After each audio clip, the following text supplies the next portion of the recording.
পাদ পদ্ম কি परम करुणामय परम दयाल परम आराध्य श्री गुरुपाद पদের কৃপা ভিক্ষা মুখে আজ আমরা হেতুপুর শ্রী গৌরাঙ্গ মঠ থেকে এসে উপস্থিত হয়েছি দুবরাজুর নিবাসী ভক্ত গৃহে শ্রীযুক্ত সুশান্ত বাবু এবং পারমিতা দেবীর একান্ত আগ্রহে তাদেরই বাসভবনে আজকের অনুষ্ঠান মহতি অনুষ্ঠান ভাগবতী অধিবেশন অনুষ্ঠিত হচ্ছে।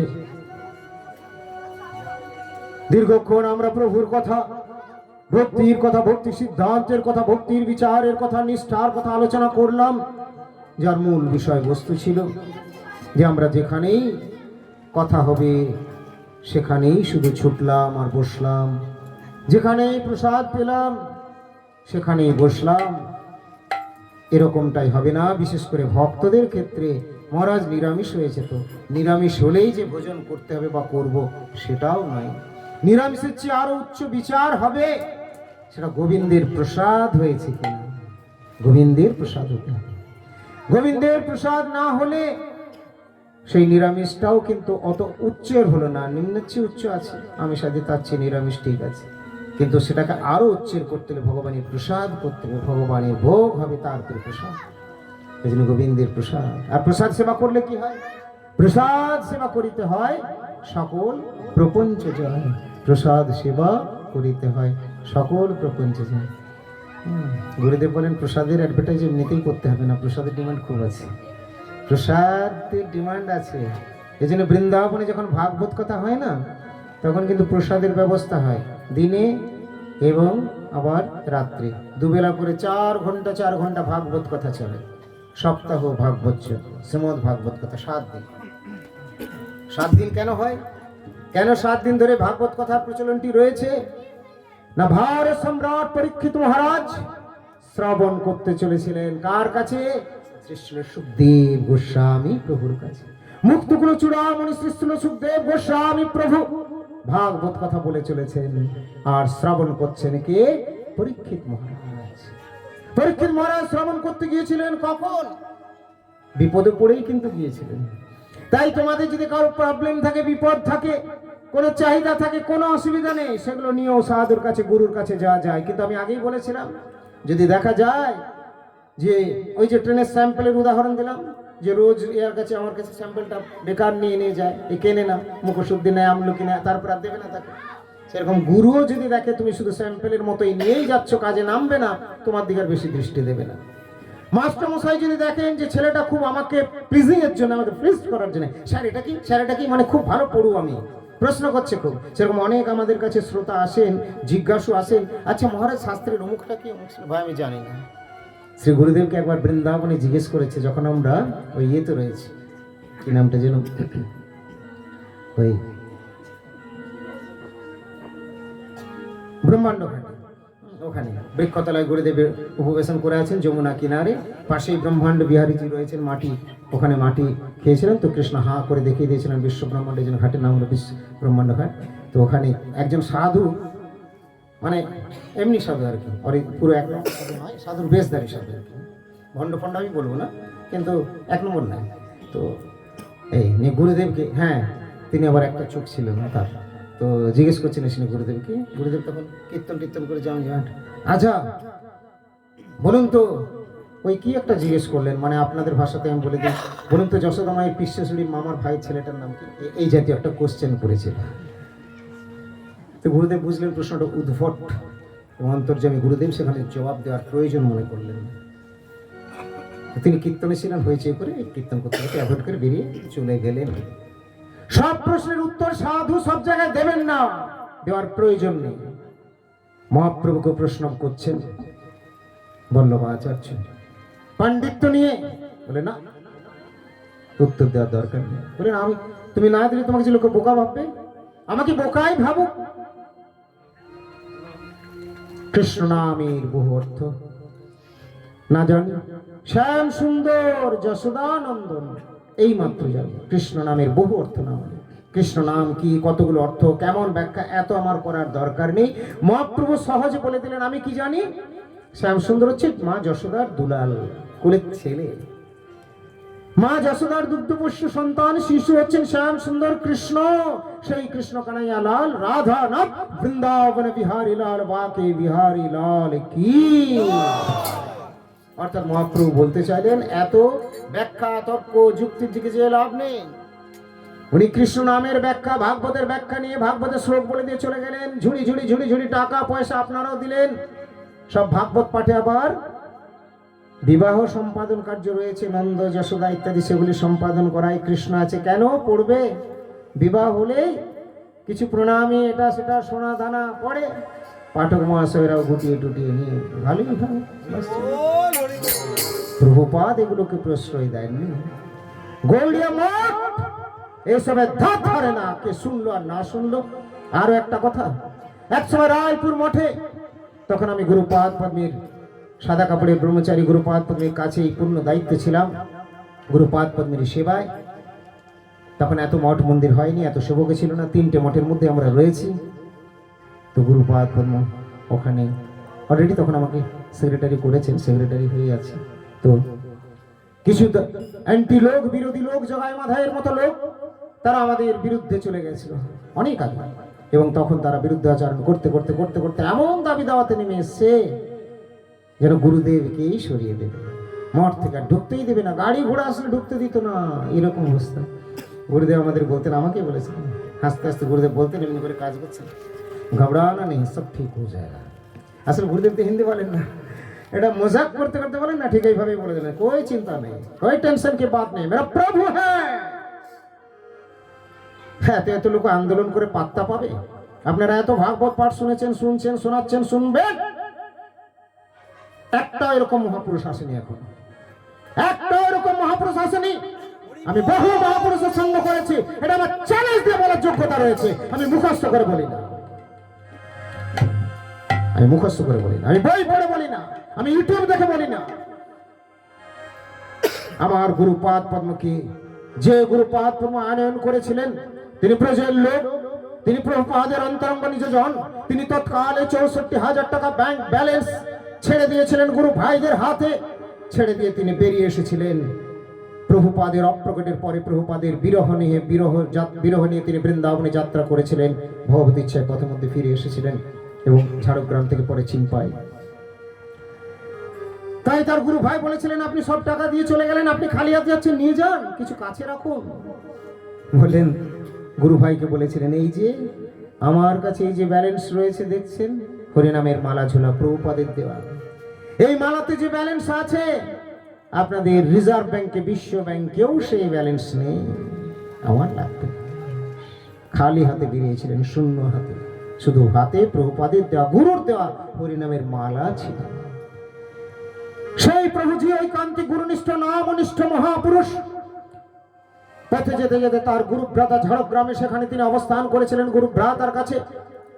বৃন্দাবনে যাওয়ার পথে তিনি আর গেলেন না, ভগবানের কৃপা প্রেরণায় আকর্ষণে নিয়ে আসলেন তাকে চিনপাই, যেটা তার পূর্ব আশ্রম বা বার্থ প্লেস, আবির্ভাবস্থলী মাতুলালয়।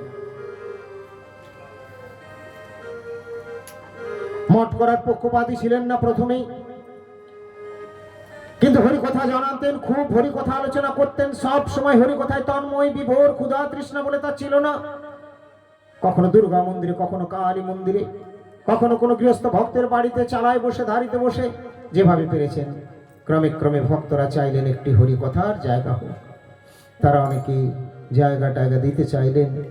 প্রভুজি বললেন, আমি তো এ সময় এখনই চাই না, তবে গোবিন্দের ইচ্ছা, তিনি চাইলে হবে। তাই হয়েছিল একটু একটু করে জায়গা। তাও প্রথমে শ্রী বিগ্রহ আনেননি, কলিযুগদম হরিনাম শ্রবণ কীর্তন ছিল। বিগ্রহ সেবাও প্রথমে চালু করেন। শ্রবণ কীর্তন কলত ধরি কীর্তনাৎ কৃতে যদ্ধাত বিষ্ণু ত্রেতাং যদমুখৈ দাপরে পরিচর্যাং কলো তদ হরি কীর্তনাৎ। প্রভুজি ছিলেন নামনিষ্ঠ, গুরু ও নামনিষ্ঠ। তাই একমাত্র হরিনামের উপর তার জোর ছিল প্রচন্ড। এবং সেই হরিনামের জোরে কি হয়েছিল জানেন? হরি সংকীর্তন ফলে ওই মদপা গ্রামে মহামারী রোগাক্রান্ত হয়েছে।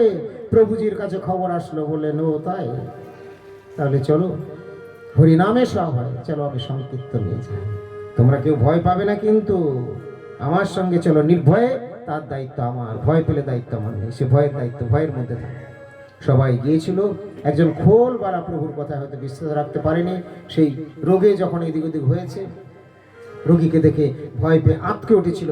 ফিরে আসার পরে তারই রোগ হয়েছিল মহামারী, মৃত্যু হয়েছিল, গ্রাম প্রায় নিঃশেষ হতে চলেছিল, কিন্তু প্রভু যার পত্র সব বন্ধ হয়েছিল। অনাবৃষ্টির সময় বৃষ্টি আনয়ন করেছিলেন।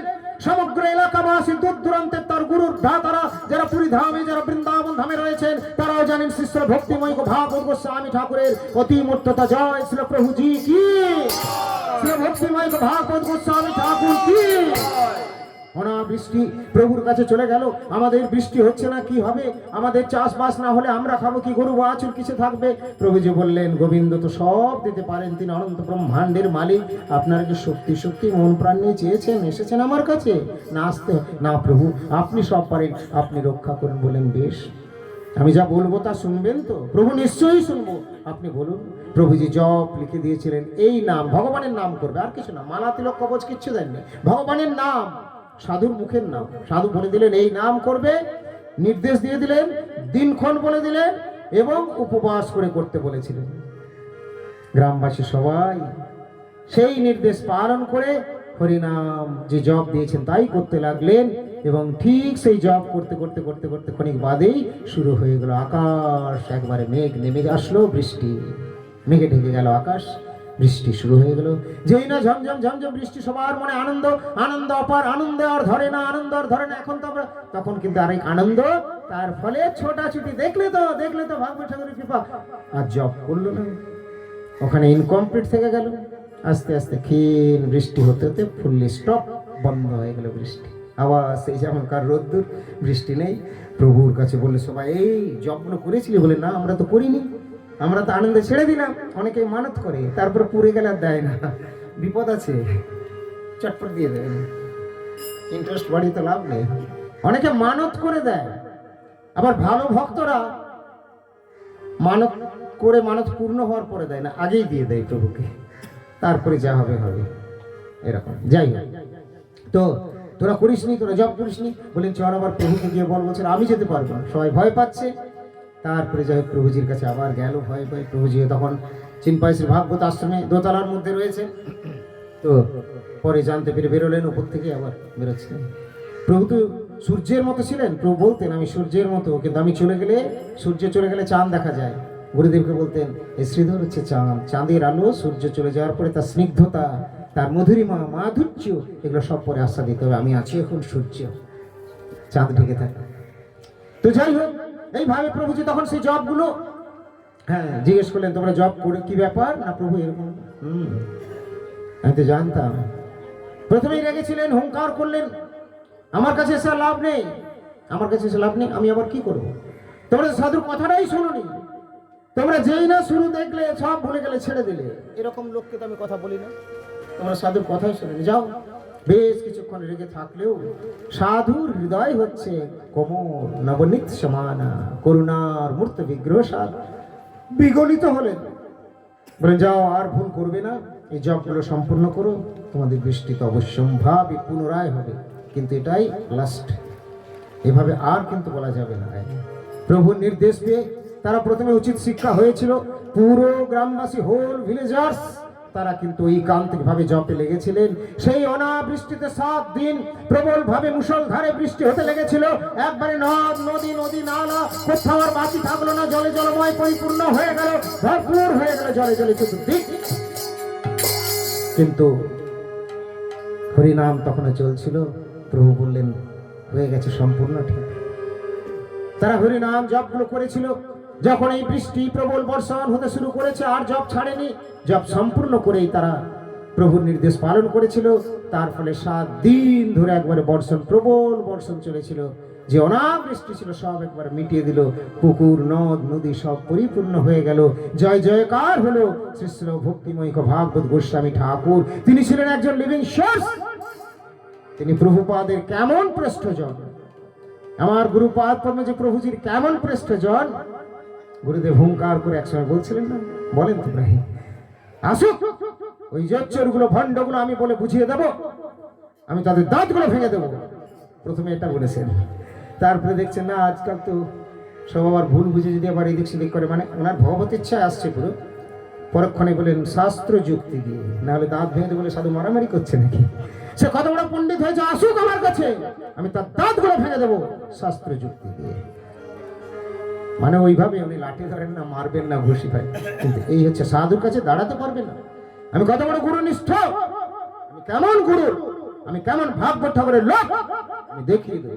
গুরুর লোক কিনা এটাও দেখাতে হয়, রামের লোক কিনা সীতা এটাও দেখাতে হয়, হনুমান সীতারামের ভক্ত কিনা এটাও দেখাতে হয়। সেরকমও সিচুয়েশন কখনো কখনো আসে, এসেছিল প্রভুপাদের গুরুদেব যখন অপ্রকট হলেন, তখন তার গুরুদেবের বিগ্রহ নিয়ে টানাটানি করছে। সবাই বলছে আমরা সমাধি দেব, আমরা করলে সমাধি মন্দির হবে, সমাধি মন্দির হলে আমাদের পায়ে পার্বণ পড়বে, পার্বণী পাবো, আমরা প্রণামী পাবো, ব্যবসাটা ভালোই চলবে। সবাই জুটে গেছে, বলছে আমি ওনার আশ্রিত, আমি আনুশ্রিত। কেউ বলছে আমাকে বলে গেছে। প্রভুপাদ এসে বলেন না, ওনার আমার গুরুপাদ পদ্মের আশ্রিত একমাত্র আমি, দ্বিতীয় কেউ নয়।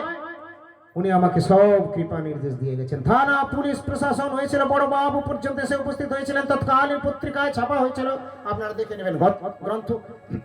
সেই পত্রিকাতেও বড়বাবু এসেছেন। লাস্ট নিয়ে বললেন যে অনেক কথাবার্তা তর্ক বিতর্কের পরে বড়বাবু হিমশিম খেয়ে যাচ্ছেন। কি করে, ধর্মীয় ব্যাপার না, অন্য জায়গায় হলে একটু কিছু ব্যবস্থা করবেন, এখানে কি করবেন হঠাৎ করে, তাই বুঝতে শুনতে সময় লাগছে।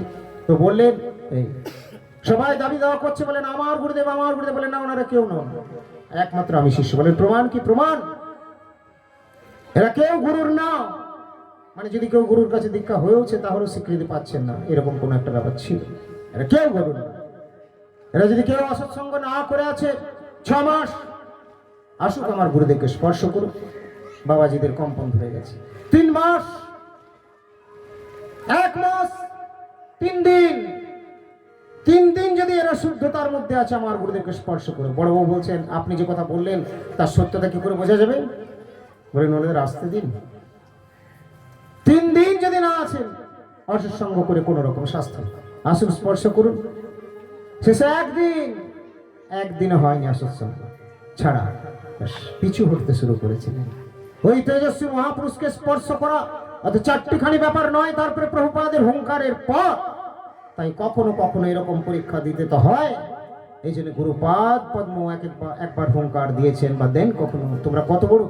আজ প্রভুজির জন এদিক ওদিক বেরিয়ে গেছে, আমরা প্রভুজির, আমরা প্রভুজির, আমরা প্রভুপাদের, প্রভুপাদের এত বড় জন আমার গুরুদেব। কেমন জন?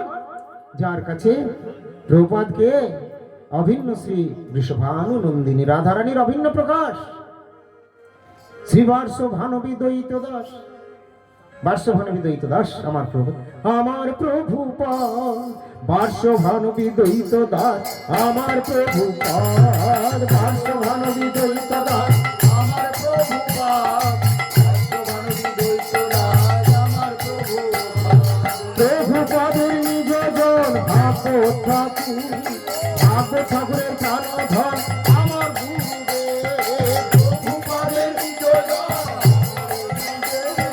ভাগ্য ঠাকুরের আমার গুরুদেব, প্রভুপাদের নিজ জন ভাগ্য ঠাকুর, ভাগ্য ঠাকুরের প্রাণ ধন আমার গুরুদেব।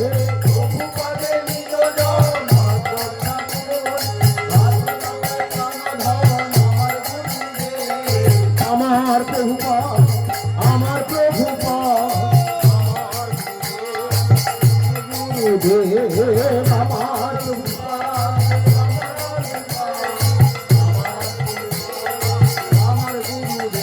সেই গুরুদেবের কৃপায় বনমালী এলে, বনমালী এসে মধু ঝরালে, গুরুদেবের কৃপায় রাধারানী এলে, রাধারানী অশ্রু বর্ষণ লীলা করিলেন। হরে কৃষ্ণ হরে কৃষ্ণ কৃষ্ণ কৃষ্ণ হরে হরে, হরে রাম রাম রাম হরে হরে। গুরুদেবের কৃপায় আমরা রাধা কৃষ্ণ পেলাম, রাধারানী দিব্য লীলা এই চোখে দেখলাম। হরে কৃষ্ণ কৃষ্ণ কৃষ্ণ হরে হরে, হরে রাম হরে হরে, হরে কৃষ্ণ কৃষ্ণ কৃষ্ণ হরে হরে, হরে রাম রাম রাম হরে হরে, হরে কৃষ্ণ কৃষ্ণ কৃষ্ণ হরে হরে, হরে রাম রাম হরে হরে। তোমাদের দেখে কি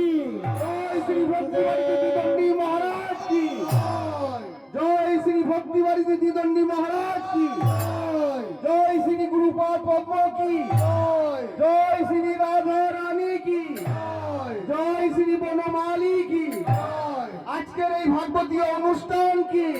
বস বস বস বস বন্ধ।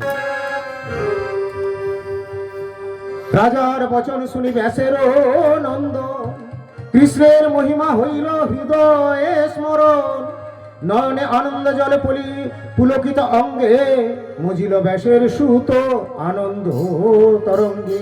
ব্যাসের সুত মানে কি? সুখদেব গোস্বামী প্রভু, মুক্ত কুল চূড়ামণি শ্রী শ্রী সুখদেব গোস্বামী প্রভু, যিনি হলেন ব্যস্ত নয় ভারত সম্রাট পরীক্ষিত মহারাজ শ্রাবণ করছেন, ওই কান্তিক ভাবে শ্রাবণ করে চলেছেন। তৃপ্তি বা কাহার হয় হরি কথা পানে, শুনিতে শুনিতে হয় নিত্য নূতনে, তাই তিনি আবার শুনছেন। কেন না? হরি কথা শ্রবণ করলে কি হবে? পাপ তাপ জুড়ে চলে যাবে। শ্রবণ মঙ্গলম শ্রীমদা ততম ভুবি গৃণন্তি তে ভূরিদা, শ্রবণ করতে হবে। এই জন্য সেই হরি কথা শ্রবণ তিনি করছেন। পরীক্ষিত মহারাজ কার কাছে? সুখদেব গোস্বামী প্রভুর কাছে, যিনি জানতে পেরেছেন মৃত্যু আমার দোরগোড়ায় উপস্থিত। কতটা সময়? 7 দিন। 7 দিনে আমার আয়ু আছে, তারপরে তক্ষক দংশনে তার হবে মৃত্যু। তাই মুনি ঋষি পরিবেষ্টিত হয়ে সুখদেব গোস্বামী প্রভু যখন রয়েছেন, ভাগবত কথা বলে চলেছেন। আপনাদের তো মনে হলো ঘড়ির কাঁটাটা ঘুরছে, টুই টুই করছে। কারো খিদে না পেলেও, খিদে আবার অনেক প্রকার আছে।